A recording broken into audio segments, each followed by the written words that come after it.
కుదవబెట్టి 60,000 రూపాయలు తీసుకుంటే ఇంకో ఇల్లు కుదవబెట్టిన ఇల్లు కట్టి ఒక 60,000 రూపాయలు తీసుకుంటే దాని 60,000కు 5 లక్షల రూపాయలు కట్టినా అవి అయినా ఈ సర్వే నెంబర్ అనేది నేను కుదవబెట్టలే, ఆయనకు ఏ రైన్ పెట్టలే, ఏది పెట్టలే.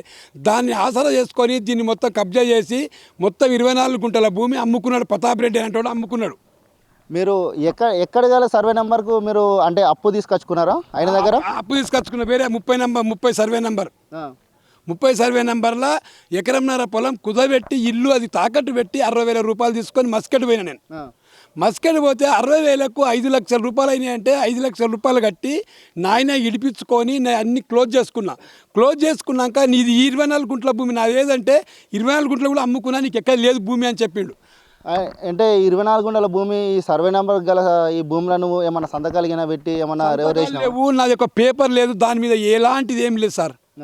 ఏం లేదు, అడ్డదరం చేసి దాన్ని ఆసరా పట్టుకొని దీన్ని కబ్జా చేసుకొని దీన్ని మొత్తం అమ్ముకున్నాడు.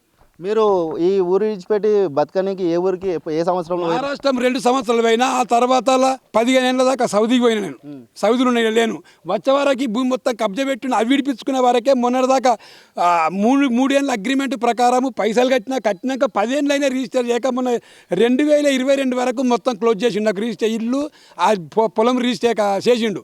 ఆ తర్వాత ఆ వరకు నాకు ఇది అడుగుదామంటే అవి తాకట్టు ఉన్నాయి కాబట్టి అవి చేయడని చెప్పి దీన్ని అడగలే.